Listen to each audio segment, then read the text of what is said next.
Hello friends, मैं विकास गुप्ता स्वागत करता हूँ हमारे इस यूट्यूब चैनल मैथ मास्टरी में, जिसमें हम सभी लोग बात करने वाले क्लास 10 साइंस की ऑब्जेक्टिव क्वेश्चन जो कि 2019 के फर्स्ट शिफ्ट में आए हुए पेपर के यहाँ पर हम सभी लोग ऑब्जेक्टिव क्वेश्चन की प्रैक्टिस करने वाले हैं।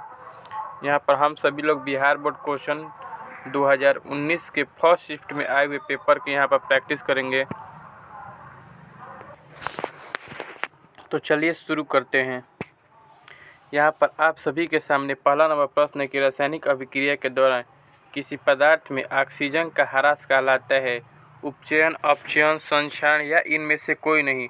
तो रासायनिक अभिक्रिया के दौरान किसी पदार्थ में ऑक्सीजन का ह्रास अपचयन कहलाता है। तो विकल्प नंबर बी इसका सही उत्तर हो जाएगा। अगला नंबर प्रश्न देखते हैं, कौन सी अभिलक्षण वंशागत नहीं है। मतलब कि ऐसा कौन सा अभिलक्षण है जो एक वंश से दूसरे वंश में नहीं जाती है। आँख का रंग, चमड़ी का रंग, शरीर का आकार या बाल की प्रकृति। तो जो यहाँ पर शरीर का आकार होता है वो एक वंश से दूसरे वंश में नहीं जाती है। तीसरा नंबर प्रश्न, निम्नलिखित में कौन सा यौगिक ईंधन के रूप में इस्तेमाल नहीं किया जाता है। एथेनॉल, प्रोपेनॉल, एथेनोइक अम्ल या इनमें सभी। तो जो यहाँ पर एथेनॉल होता है ये ईंधन के रूप में इस्तेमाल नहीं किया जाता है, यह एक पेय पदार्थ के रूप में इस्तेमाल किया जाता है। चौथा नंबर प्रश्न है, ग्लूकोज के एक अणु में ऑक्सीजन के कितने परमाणु होते हैं। तो आप सभी लोगों को याद होना चाहिए कि ग्लूकोज के एक अणु में ऑक्सीजन के 6 परमाणु होते हैं। तो विकल्प नंबर बी इसका सही उत्तर हो जाएगा, क्योंकि ऑक्सीजन का जो ग्लूकोज का जो सूत्र होता है वो होता है O6H12 और C6 होता है। ये ग्लूकोज का सूत्र होता है और ग्लूकोज में आप सभी लोगों को देख सकते हैं कि यहाँ पर ऑक्सीजन के 6 परमाणु है। अगला नंबर प्रश्न देखते हैं, पाँचवा नंबर।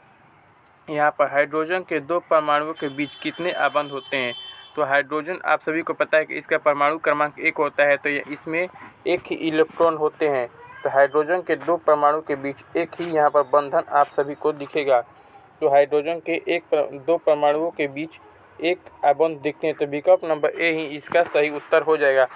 अगला नंबर 6 नंबर प्रश्न है, कौन सी गैस वैश्विक ऊष्मण के लिए उत्तरदायी है। कार्बन डाइऑक्साइड, ऑक्सीजन या नाइट्रोजन या इनमें से कोई नहीं। तो जो वैश्विक ऊष्मण के लिए उत्तरदायी वो है कार्बन डाइऑक्साइड। कार्बन डाइऑक्साइड से ही बहुत ज़्यादा गर्मी पैदा होती है, इसीलिए मनुष्य जब पेड़ के नीचे सोता है तो उसे अत्यधिक गर्मी प्रदान मिलती है, क्योंकि पेड़ पौधे कार्बन डाइऑक्साइड को रात में छोड़ते हैं और इसीलिए रात में पेड़ के नीचे सोने से हम लोगों को मना किया जाता है। अगला नंबर प्रश्न है 7वां नंबर, निम्नलिखित में कौन सा मलेरिया परजीवी है। प्लाज्मोडियम, लिस्मेनिया, प्रोटोजोआ या इनमें से कोई नहीं। तो जो मलेरिया परजीवी होता है वो प्लाज्मोडियम होता है। तो विकल्प नंबर ए ही इसका सही उत्तर हो जाएगा। अगला नंबर 8 नंबर प्रश्न है, कौन अंतःस्रावी और बाह्यस्रावी ग्रंथि जैसा कार्य नहीं करता है। तो जो पीयूष ग्रंथि होता है वो अंतःस्रावी और बाह्यस्रावी जैसा कार्य नहीं करता है। तो विकल्प नंबर बी इसका सही उत्तर हो जाएगा। 9 नंबर प्रश्न है, विद्युत ऊर्जा का व्यापारिक मात्रक क्या होता है। तो विद्युत ऊर्जा का व्यापारिक मात्रक एक यूनिट होता है। तो विकल्प नंबर सी इसका सही उत्तर हो जाएगा, क्योंकि विद्युत ऊर्जा को यूनिट में मापा जाता है। अगला नंबर प्रश्न है 10 नंबर, मानव हृदय में कोष्ठकों की संख्या कितनी होती है। तो जो मानव हृदय होता है उसमें कोष्ठकों की संख्या 4 होती है। इसका सही उत्तर विकल्प नंबर सी हो जाएगा।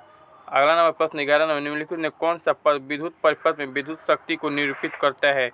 तो यहाँ पर विद्युत शक्ति को निरूपित करता है I² इंटू में R। तो विकल्प नंबर ए इसका सही उत्तर हो जाएगा। अगला नंबर 12 नंबर प्रश्न है, पुष्प का नर जननांग कहलाता है। पुंकेसर, जयांग, पंखुड़ी या इनमें से कोई नहीं। तो जो पुष्प का नर जननांग होता है वो जयांग होता है, पुंकेसर होता है। तो विकल्प नंबर ए ही इसका सही हो जाएगा। अगला नंबर 13 नंबर प्रश्न है, सल्फर परमाणु के बाह्यतम कक्षा में इलेक्ट्रॉनों की संख्या कितनी होती है। तो जो सल्फर परमाणु होता है उसकी बाह्यतम कक्षा में इलेक्ट्रॉनों की संख्या 6 होती है।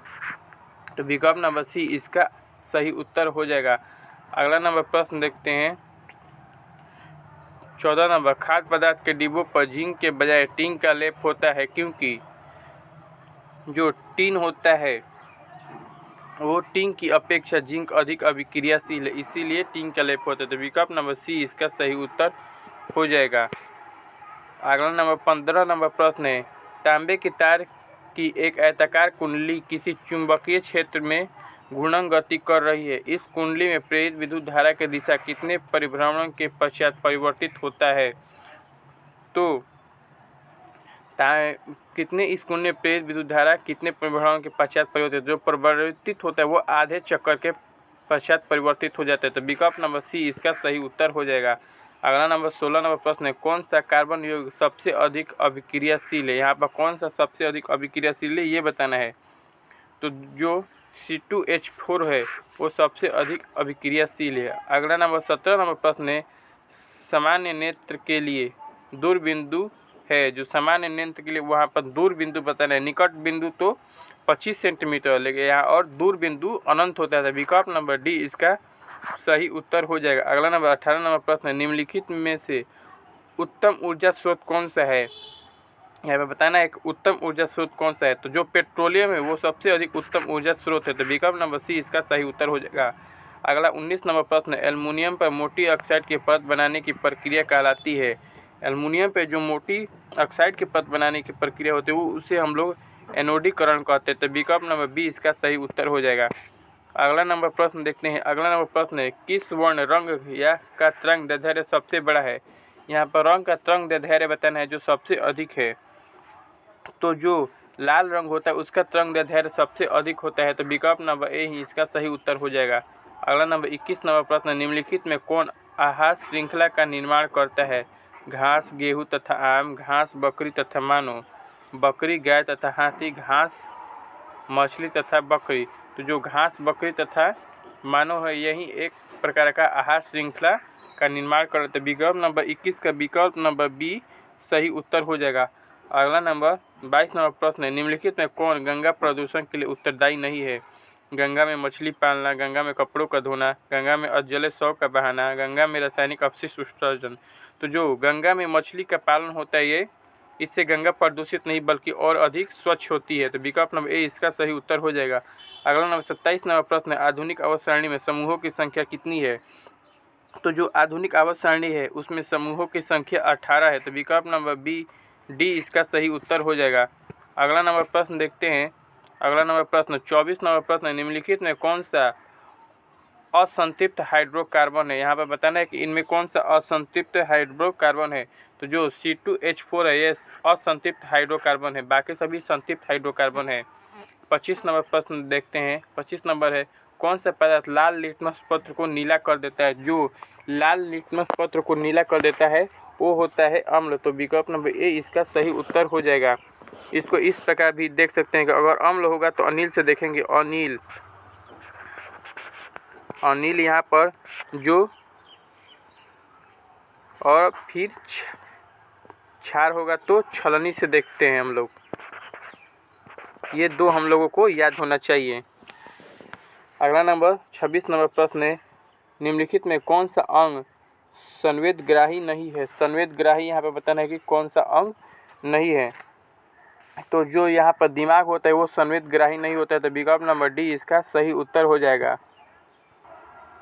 अगला नंबर प्रश्न है 27 नंबर, पीत रस कहाँ से स्रावित होता है? तो जो पीत रस होता है वो हमारा यकृत से स्रावित होता है। तो विकल्प नंबर बी इसका सही उत्तर हो जाएगा।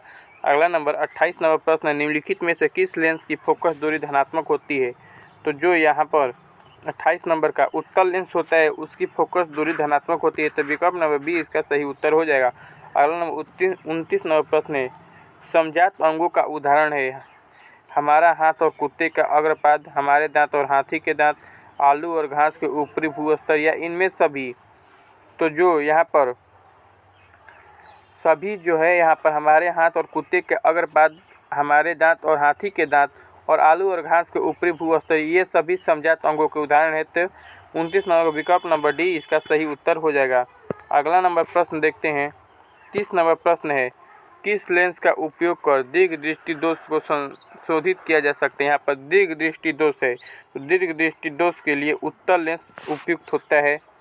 तो विकल्प नंबर बी इसका सही उत्तर हो जाएगा। अगला नंबर 31 नंबर प्रश्न है, शुद्ध जल का पीएच मान होता है। तो शुद्ध जल का पीएच मान 7 होता है, क्योंकि शुद्ध जल उदासीन होता है, ना क्षार होता है और ना ही अम्ल होता है। अगर अम्ल रहेगा तो 7 से नीचे और क्षार रहेगा तो 7 से ऊपर इसको पीएच मान होता है। अगला नंबर 32 नंबर प्रश्न है, किस दर्पण का उपयोग सामान्यतः वाहनों के पक्ष दिश दर्पणों के रूप में किया जाता है, यानी कि साइड मिरर के रूप में किया जाता है। तो जो वाहनों के साइड मिरर के रूप में किया जाता है उसका उपयोग वो दर्पण है उत्तल दर्पण। तो विकल्प नंबर सी इसका सही उत्तर हो जाएगा। अगला नंबर 33 नंबर प्रश्न है, फ्लेमिंग के वाम हस्त नियम के में बाएं हाथ की तर्जनी संकेत करती है। तो फ्लेमिंग के वाम हस्त के नियम में बाएं हाथ की तर्जनी चुंबकीय क्षेत्र की दिशा के तरफ संकेत करती है। तो विकल्प नंबर बी इसका सही उत्तर हो जाएगा। अगला नंबर 34 नंबर प्रश्न है, कौन सा जैव अनिम्नीकरणीय कचरा है। तो यहाँ पर टिश्यू पेपर, केले का छिलका, थर्मोकोल या इनमें सभी। जो यहाँ पर थर्मोकोल है वो एक अनवीकरणीय कचरा है। तो 34 नंबर का विकल्प नंबर सी इसका सही उत्तर हो जाएगा। अगला 35 नंबर प्रश्न है, कवक में पोषण की कौन सी विधि पाई जाती है। तो जो कवक होता है उसमें पोषण की मृतजीवी विधि पाई जाती है। तो विकल्प नंबर ए ही इसका सही उत्तर हो जाएगा। अगला नंबर प्रश्न देखते हैं 36 नंबर, निम्नांकित में कौन सा पुनरुद्भवन का उदाहरण है, हाइड्रा, अमीबा, स्पाइगोराइरा या इनमें से कोई नहीं। तो जो हाइड्रा होता है वही पुनरुद्भवन का उदाहरण होता है। तो विकल्प नंबर ए इसका सही उत्तर हो जाएगा। अगला नंबर 37 नंबर प्रश्न है, नई कार्तीय चिन्ह परिपाटी के अनुसार दर्पण के सामने रखा गया बिंब की बिंब दूरी ली जाती है। जो बिंब होती है उसका बिंब दूरी हमेशा ऋणात्मक ली जाती है। तो विकल्प नंबर बी इसका सही उत्तर हो जाएगा।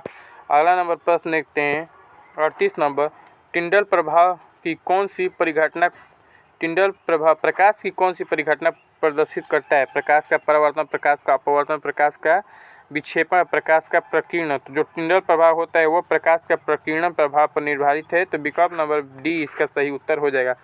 अगला नंबर क्वेश्चन है, विरंजक चूर्ण का रासायनिक सूत्र है। तो विरंजक चूर्ण का यहाँ पर रासायनिक CaOCl2 होता है। तो विकल्प नंबर बी इसका सही उत्तर हो जाएगा।